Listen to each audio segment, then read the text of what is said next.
Hi guys, welcome to Wild Vlogs, where we'll talk about all things wildlife and all things filmmaking.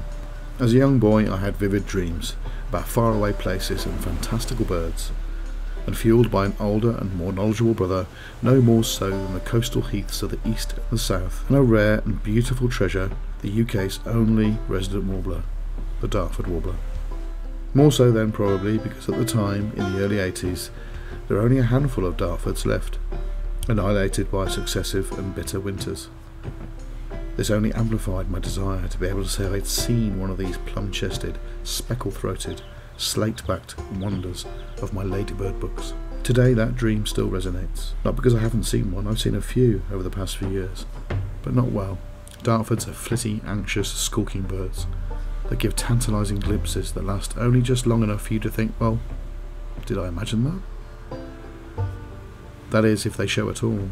Many times I'd left hallowed Dartford sites, head hanging, kicking sand, and devoid of a single solitary moment.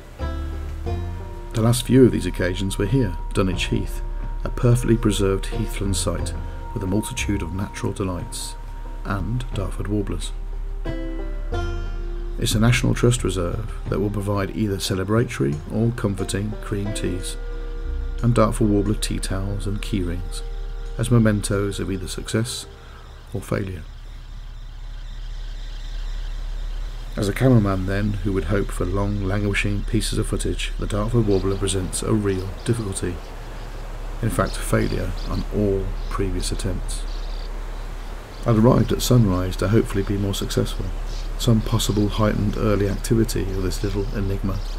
That, and notoriously on days like today, the heath cooks over its sandy base and tinder dry scrub, projecting heat haze earlier than anything other than asphalt itself, quite unlike its very wet neighbour, the RSPB Minsmere Reserve.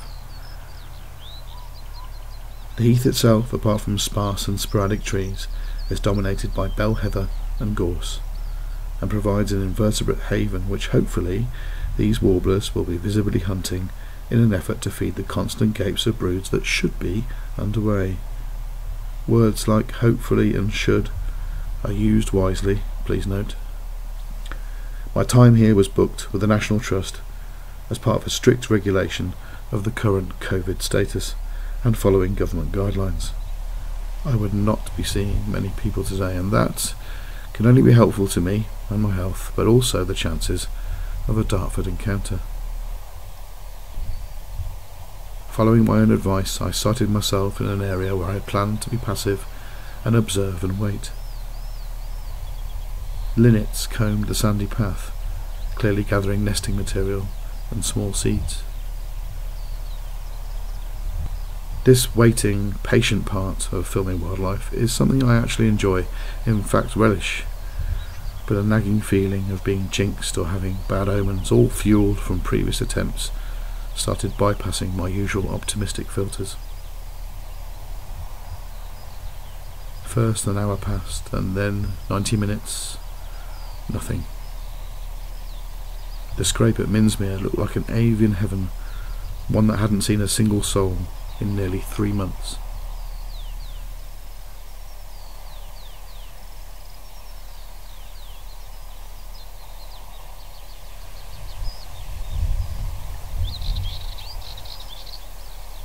But then, a call. A scratchy Dartford call. And movement. Again, but nothing visible.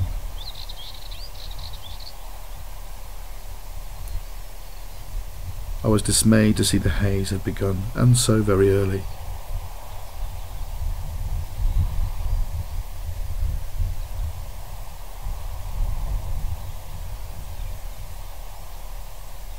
And when a solitary female skylark appeared, enjoying her mate's skyward antics, the digital aberrations, the pixelations of the sensor's algorithm fighting haze was becoming apparent.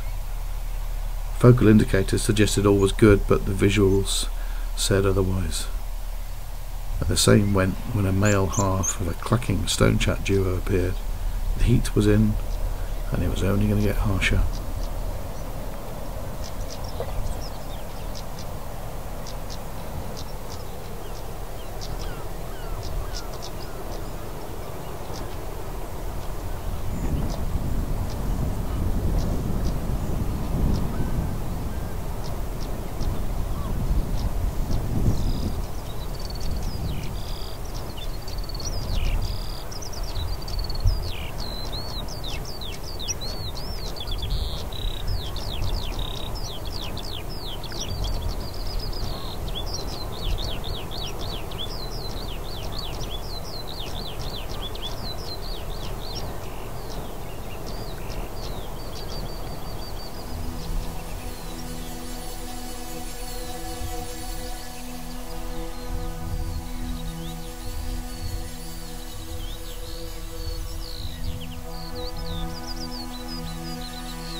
Consumed by this and consigning myself to do a bit of B-roll with the GH5 was when I saw it, right in front of me.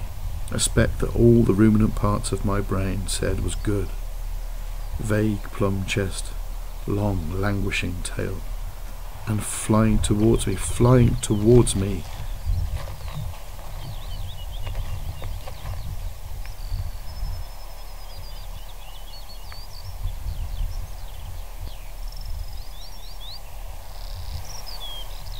A male Dartford Warbler in full spectacular breeding attire, now on the path, hunting invertebrates. A damselfly flits behind and catches his eye, the one that got away.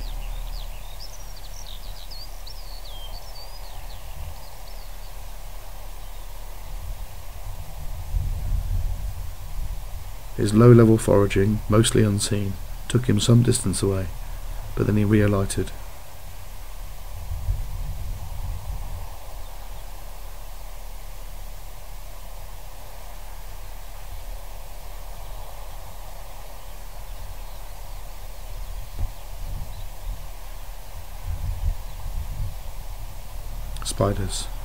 Spiders now on the menu.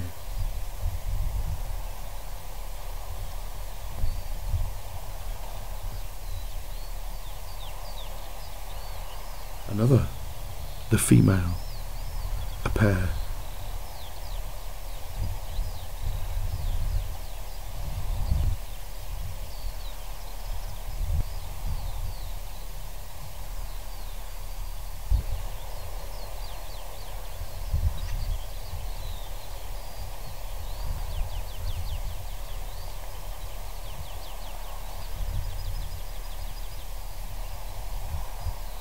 Both then retreated briefly and avoided the attentions of other potential but mobile observers.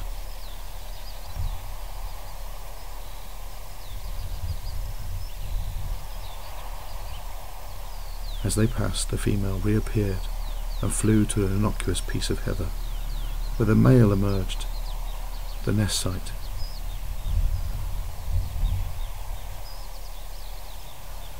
They tag-teamed behind all other visitors, but gave me the best 5 minutes I'd ever had with them.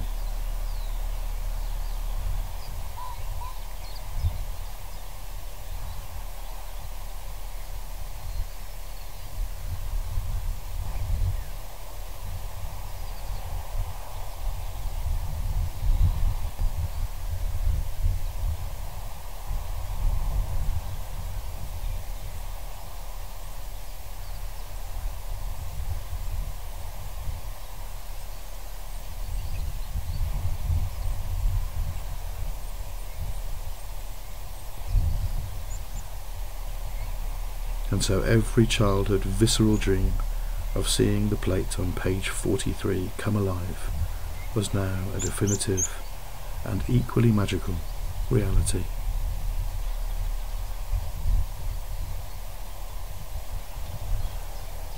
Well, that was vlog 26, guys. Really hope you enjoyed it. Really looking forward to creating vlog 27. I hope you'll join me for that, and that's going to be next Sunday, the 14th of June. But until now and then, it just leaves me to say goodbye.